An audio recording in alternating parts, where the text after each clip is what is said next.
गांव की जिठानी। शांति अपने दो बेटों अर्नव और आरुष के साथ शांति से जीवन बिता रही थी, लेकिन शांति के पति सोहन से उसकी कभी कभार थोड़ी अनबन हो जाती थी। एक दिन शांति रोज की तरह सुबह का खाना बना रही थी, तभी दरवाजे की घंटी बजी। घंटी की आवाज सुनकर वो दरवाजे की ओर जाते हुए कहती है, अरे आती हूँ, कौन है? सब्र करो। शांति दरवाजा खोलती है तो देखती है कि उसके जेठ मोहनदास सामने खड़े होते हैं। वो सक पकाकर अपना घूंघट करती है और पैर छूकर कहती है, आइए आइए जेठ जी। कैसी हो शांति? जी मैं तो बिल्कुल ठीक हूँ, सब आपकी मेहरबानी है भाई साहब। शांति और मोहनदास की बातें सुनकर शांति का पति सोहन और उसके दोनों बेटे बाहर आ जाते हैं। अरे भैया राम राम, कैसे हो आप? राम राम भाई। अरे शांति ऐसे खड़ी खड़ी क्या देख रही हो? चाय कॉफी कुछ लेकर आओ, भैया आए हैं। शांति तेजी से रसोई की ओर आगे बढ़ती हुई कहती है, अरे मेरी माँ, गेट खोलने के चक्कर में मेरे तो चावल ही जल गए। वो दौड़ी दौड़ी रसोई में जाती है और देखती है कि सारे चावल जल गए हैं। वो दोबारा चावल बनाने में लग जाती है। इतने में सोहन आवाज लगाता है, अरे शांति, तुम्हारे चावल का रोना खत्म हो गया हो तो चाय ले आओ। जी लाती हूँ अभी। शांति जल्दी जल्दी चाय बनाती है और मोहनदास को चाय देती है। सब एक दूसरे की खैर खबर पूछते हुए चाय पीते हैं। चाय खत्म होती ही मोहनदास शांति की ओर देखते हुए मजाक में कहते हैं, शांति, अब तुम्हारी चाय में दम नहीं रहा, अब हमें चाय बनाने वाली बदलनी पड़ेगी। ये कैसे मुमकिन होगा जेठ जी? घर और बाहर का सारा काम मुझे ही करना पड़ता है और कभी कभी जल्दी जल्दी के चक्कर में काम बिगड़ जाते हैं, जैसे आज चावल जल गए। अरे इसी का तो हल लेकर आया हूँ। मैंने रिश्ता देखा है अर्नव और आरुष के लिए। दोनों लड़कियां बहुत सुंदर और सुशील हैं। अगर आप दोनों इजाजत दें तो बात करूँ आगे। सोहन और शांति रिश्ते की बात सुनकर कहते हैं, अब ठीक है, बात चलाइए ना भैया, पर पहले लड़की के बारे में कुछ बताइए तो सही। हाँ भाई साहब, लड़की कैसी है, परिवार कैसा है, कहाँ के रहने वाले हैं? देखो परिवार तो बहुत अच्छा है, पर वे दोनों लोग बहुत गरीब हैं। दहेज में कुछ मिलेगा नहीं। अरे हमें दहेज में कुछ चाहिए भी नहीं, बस लड़की संस्कारी होनी चाहिए। एक लड़की तो पढ़ी लिखी है और शहर की रहने वाली है, पर दूसरी अपनी गरीबी की वजह से पढ़ न सकी और गांव में रहती है, लेकिन दोनों है बहुत खूबसूरत। अगर तुम सबको देखते ही पसंद ना आ जाए तो मेरा नाम बदल देना। हाँ, पर तो हम आके मुन कर भरोसा कर सकते हैं भैया। आप आगे बात चलाइए, हम शादी करने को तैयार हैं। कुछ ही दिन में अर्नव और आरुष की शादी हो जाती है। आरुष की शादी अनपढ़ लड़की मंजरी से हो जाती है, जो कि बहुत भोली भी होती है, और अर्नव की शादी पढ़ी लिखी लड़की तनुजा से हो जाती है, जो कि घमंडी और चालू होती है। एक दिन मंजरी घर के काम कर रही थी कि अचानक शांति उसे आवाज लगाती है, बड़ी बहू, ओ बड़ी बहू, मंजरी जल्दी यहाँ आओ। मंजरी जल्दी जल्दी शांति के पास जाती है। बेटा मेरे पैर दबा दे, बहुत दर्द हो रहा है। जी माँ जी, बस बर्तन धोकर आती हूँ। अरे बैठ यहाँ, मेरे पैर में बहुत तेज दर्द हो रहा है, बर्तन छोटी बहू धो लेगी। मंजरी शांति के पैर दबाने लगती है तो शांति तनुजा को आवाज लगाती है, छोटी बहू, ओ छोटी बहू। तनुजा थोड़ी देर से आराम से चलकर आती है। जी माँ जी, आपने बुलाया मुझे? आपको कोई काम था क्या? तू कुछ काम कर रही है या? शांति की बात काटते हुए तनुजा बोलती है, कुछ नहीं माँ, फोन पर अपने घर पर बात कर रही थी। अरे बाद में बात करियो अपने घर वालों से, पहले जाके बर्तन धो ले।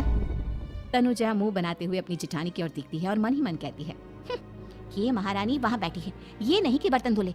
मैंने इतनी पढ़ाई बर्तन धोने के लिए की थी क्या? तनुजा दांत पीसकर वहाँ से चली जाती है। अगले दिन सब दफ्तर चले जाते हैं, तभी डाकिया चिट्ठी लाता है। शांति चिट्ठी लेकर मंजरी से कहती है, बड़ी बहू जरा छोटी बहू को बुलाना, एक चिट्ठी आई है। मेरी तो आंखें कमजोर है तो मुझसे पढ़ा नहीं जाएगा।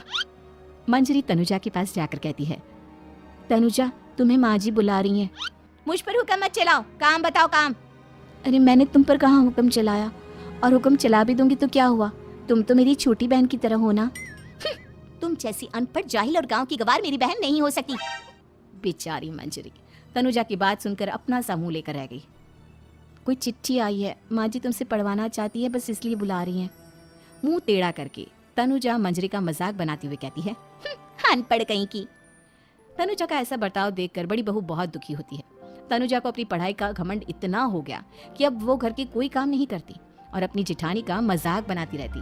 तनुजा का ये बर्ताव अब उसकी सास को भी नजर आने लगा था। एक दिन शांति ने अपनी बड़ी बहू से कहा, मंजरी, तनुजा हर समय तुम्हारा मजाक उड़ाती है, तुम्हें गुस्सा नहीं आता क्या? आता तो है माँ जी, लेकिन मैं क्या करूँ, जब भी उसे कुछ बोलती हूँ वो और भी जली कटी बातें मुझे सुनाकर चली जाती है। मैं उसे अपनी छोटी बहन की तरह प्यार करती हूँ, लेकिन उसके दिल में मेरे लिए कोई इज्जत नहीं। बहू तूने वो कहावत सुनी है, जुल्म करने वाले से ज्यादा जुल्म सहने वाला अपराधी होता है। मंजरी अपनी सास का इशारा समझ जाती है। वो अपनी देवरानी को सबक सिखाने की ठान लेती है। और एक दिन शांति अपनी दोनों बहुओं के साथ बैठी थी तो शांति अपनी बड़ी बहू से पूछती है, अरे बहू, शाम होने को है, कुछ सोचा है क्या बनेगा खाने में? माँ जी मेरे तो सर में बहुत दर्द है आज। मेरी प्यारी देवरानी ही कुछ अंग्रेजी खाना बना कर खिलाएगी। सुना है पढ़े लिखे लोग अंग्रेजी खाना बहुत अच्छा बनाते हैं, क्यों तनुजा? इतना कहकर मंजरी अपनी सास की ओर देखकर मुस्कुरा दी। तनुजा अपनी तारीफ सुनकर बहुत खुश हो गई। इतने में शांति कहती है, ये तो सच बात है छोटी बहू, ये तो मैंने भी सुना है। हम भी पक गए हैं बड़ी बहू के हाथ का खाना खा खा कर। तनुजा, तुम्हारी माँ भी तो तुम्हारे खाने की बहुत तारीफ करती है, आज हमें भी खिला दो कुछ अच्छा सा बनाकर। शांति की बात सुनकर छोटी बहू और आसमान पर चढ़ गई, पर उसे ये कहाँ पता था कि उसकी सास और जेठानी उसे सबक सिखाना चाहती हैं। तनुजा अपनी तारीफ सुनकर खुश तो बहुत होती है, पर सोचने लगती है, मुझे तो कैसा भी खाना बनाना नहीं आता, अब मैं क्या करूंगी? अगर मैंने इनको सच बता दिया तो मेरी सारी इज्जत मिट्टी में मिल जाएगी। अरे छोटी बहू, क्या सोच रही हो? खिलाओगी ना अपने हाथ का अंग्रेजी खाना? छोटी बहू हाँ में सर हिला देती है। अचानक से उसके दिमाग में एक आइडिया आता है, मैं इंटरनेट से देखकर कुछ बना लेती हूँ, मेरी वाहवाही पूरे घर में हो जाएगी। मुझे कौन सा रोज रोज बनाना है। माँ जी आज आप सबको ऐसा खाना खिलाऊंगी कि। इतने में शांति छोटी बहू की टांग खींचते हुए कहती है कि पता नहीं कैसा खाना खिलाओगी, ए ऊपर वाले हमारी रक्षा करना। इतना बोलकर शांति और मंजरी दोनों जोर जोर से हंसने लगते हैं। अब तनुजा रसोई घर में चली जाती है और खाने की तैयारी करने लगती है, पर उसे रसोई घर की चीजों के बारे में तो कुछ नहीं पता। जैसे तैसे सारी चीजें निकालती है और इंटरनेट पर देखकर खाना बनाती है। कुछ ही देर में सब लोग घर आ जाते हैं। अरे सुनते हो, आज का खाना हमारी छोटी बहू बना रही है। अरे वाह, आज तो फिर कुछ अंग्रेजी खाना खाने को मिलेगा। कुछ ही देर में खाना बन जाता है तो छोटी बहू सबका खाना लगा देती है। इतने में बड़ी बहू कहती है, क्या बात है देवरानी जी, आज तो बहुत अच्छी खुशबू आ रही है। ये बात तो सही कही बड़ी बहू तूने, खुशबू तो अच्छी है, ऐसी खुशबू तो मेरे खाने में भी नहीं आती। सब मिलकर छोटी बहू की बहुत तारीफ करते हैं और छोटी बहू 7वें आसमान पर बैठ जाती है। अब सभी खाना खाते हैं। जल्दी जल्दी दो, अब तो मुंह में पानी आ रहा है। हाँ हाँ, मुझसे भी नहीं रुका जा रहा। जैसे ही सोहन एक निवाला खाता है तो उसकी आंखों से पानी आने लगता है। ये देखकर शांति सोहन से पूछती है, क्या हुआ जी, खाना इतना अच्छा बना है कि आंखों से पानी आ गया? सोहन चुप रहता है और धीरे धीरे से खाना शुरू कर देता है। इतने में सोहन छोटी बहू से कहता है, बेटी तुम भी तो खाओ, तुम क्यों रुकी हो? खाना सच में बहुत अच्छा है। ये कहकर सोहन जोर से हंस देता है। फिर सब खाना खाने लगते हैं, लेकिन खाने में नमक और मिर्च तेज हो गई थी। तनुजा से कोई कुछ नहीं बोलता, बल्कि उसे भी खाने को कहते हैं। जैसे ही छोटी बहू खाना खाती है वो पानी पानी कहकर चिल्लाती है, पानी, इसमें तो पानी। ये खाना तो सच में इतना अच्छा बना है कि हमारे साथ साथ देवरानी जी भी इसके स्वाद को कभी नहीं भूल पाएंगी। सही कहा बहू। तनुजा को अपनी गलती का एहसास हुआ और उसने अपनी सास से कहा, माँ जी ये मेरी गलती नहीं है, इंटरनेट पर दिखाया था कि 4 चम्मच नमक और मिर्च डालने हैं। अब मंजरी को भी मौका मिल गया और उसने तनुजा पर तंज कसा, नाच न जाने आंगन टेढ़ा, हर जगह अपनी पढ़ाई दिखाती हो, दूसरों का मजाक उड़ाती हो। अब पता चला ना, हर चीज में पढ़ाई काम नहीं आती। और तुम तो शहर में रही हो, तुम्हें तो मुझसे भी अच्छा खाना बनाना आना चाहिए ना। बेटा, अगर तूने ठीक से सब सीखा होता तो आज तुझे शर्मिंदा नहीं होना पड़ता। बात शहर या गांव की नहीं होती।